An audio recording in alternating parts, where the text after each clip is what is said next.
Assalamualaikum warahmatullahi wabarakatuh. Selamat malam.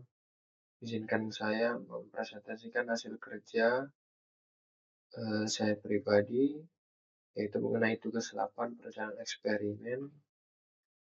Eh, Sebelumnya saya memperkenalkan diri terlebih dahulu, yaitu yang pertama, nama saya Andreas Rahmat, NPM 22125. Berikut hasil kerja saya pribadi.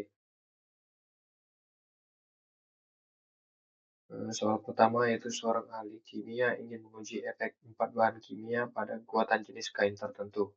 Karena mungkin ada variabilitas dari satu gulungan kain, balls of cloth lainnya. Ahli kimia memutuskan untuk menggunakan desain blok acak dengan gulungan kain dianggap sebagai blok. Dia memilih 5 gulungan, akan menerapkan keempat bahan kimia secara acak ke setiap gulungan. Hasil kekuatan tarik yang dihasilkan kemudian dianalisa.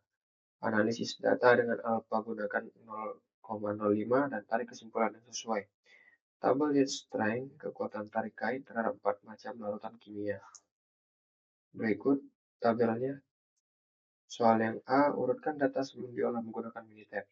B, lakukan uji normality dan plot kurvanya, apakah datanya normal. C, lakukan ANOVA dan buat box plot terhadap X1 chemical dan box plot terhadap X2. Bold gulungan kain, apakah HO terhadap X1 dan X2 diterima, kenapa. D, plot CI untuk X1 dan X2. E, buat kesimpulan akhir percobaan ini. Baik, berikut jawaban nomor 1 yang A. Pengurutan data di Minitab sesuai tabel yang berada di soal. Berikut tabelnya yang kita salin dari data yang ada di soal ke dalam Minitab. Keterangan X1 chemical, X2 bulk. Bagian B, uji normality dan plot kurva. Berdasarkan hasil analisa normality data menggunakan Minitab, didapatkan nilai p-value sebesar 0,221 lebih besar daripada 0,05. Maka dapat disimpulkan bahwa data tersebut sudah berdistribusi normal. MC analisa ANOVA, analisis overrange-nya. Berikut tabel analisis overrange-nya.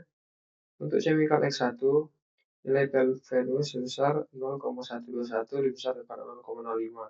Ini berarti H0 diterima atau H1 ditolak. Berarti tidak ada pengaruh signifikan terhadap kekuatan tarik. Untuk bolt atau gulungan kain X2, nilai p-value sebesar 0,000 lebih kecil daripada 0,05. Ini berarti H0 ditolak atau H1 diterima. Berarti ada pengaruh signifikan terhadap kekuatan tarik.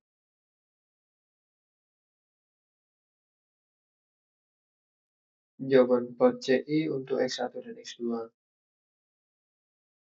Kesimpulan, faktor X1 chemical tidak signifikan secara statistik pada tingkat signifikansi 5%, p-value 0,121. Artinya jenis chemical tidak memberikan pengaruh besar terhadap kekuatan tarik, tensile strength. Faktor X2, bold, sangat signifikan secara statistik pada tingkat signifikansi 5%. P-value sebesar 0,000. Artinya jenis bold adalah faktor yang paling mempengaruhi kekuatan tarik, tensile strength. Jenis bolt B1 dan B3 75,50 lebih dominan daripada jenis bolt B2 68,50. B4 72,25 dan B5 68,50 mempengaruhi hasil uji kekuatan tarikan tensile strength. Berikut soal nomor 2. Soal 5.15, nomor absen 8. Sebuah eksperimen dilakukan untuk mempelajari pengaruh suhu, pengoperasian, dan 3 jenis kaca pelat muka pada output cahaya tabung osiloskop. Data berikut ini dikumpulkan. Berikut datanya.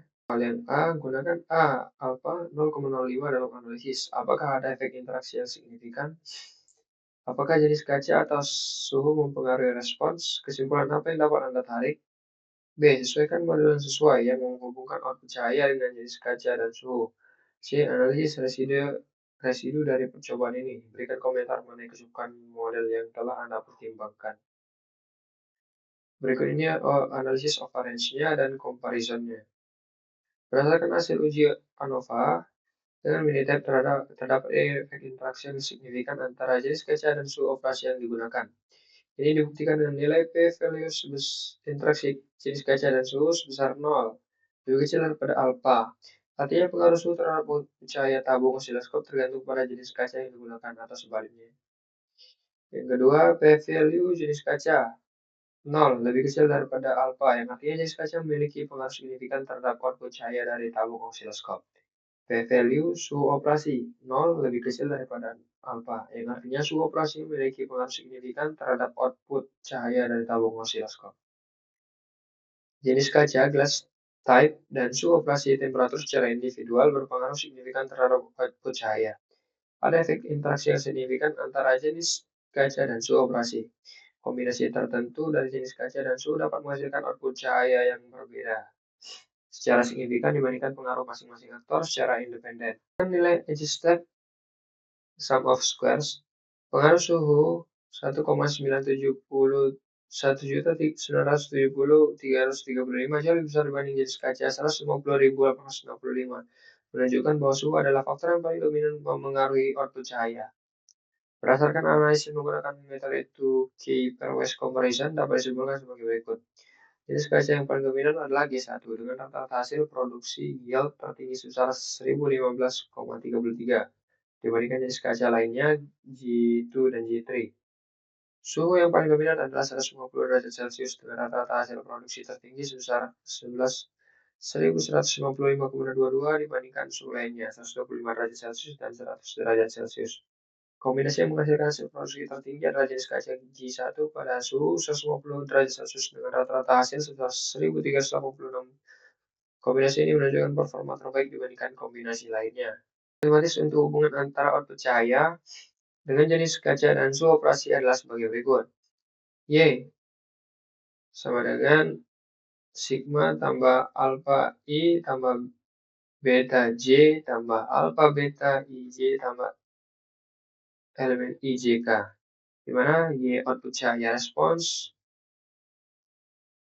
sigma umum rata-rata keseluruhan, alpha I efek utama dari jenis kaca dengan I123, beta J efek utama dari suhu operasi dengan I100, 125, 150, alpha beta IJ efek interaksi antara jenis kaca dan suhu operasi, elemen IJK galat acak berdistribusi normal dengan min 0 dan valensi konstan. Pada software Minitab dapat menggunakan model two-way ANOVA. Yang C, analisa residu. Pertama, normalitas residu. Berdasarkan normal probability plot dan histogram residu mengikuti distribusi normal. Hal ini mengindikasikan bahwa asumsi normalitas terpenuhi meskipun terdapat sedikit penyimpangan kecil pada ekor. Kajian residu, plot residual vs fits dan residual vs order menunjukkan bahwa residu tersebar secara asal tanpa pola sistematik. Hal ini menunjukkan bahwa model tidak memiliki bias dan hubungan antara variabel bebas dengan hasil sudah cukup baik. Kecukupan model ini dianggap memadai karena memenuhi asumsi normalitas dan keacakan residu. Model ini dapat digunakan untuk menjelaskan pengaruh jenis kaca dan suhu operasi terhadap output cahaya pada tabung osiloskop. Demikian presentasi pada malam hari ini. Kurang lebihnya mohon maaf. Wassalamualaikum warahmatullahi wabarakatuh.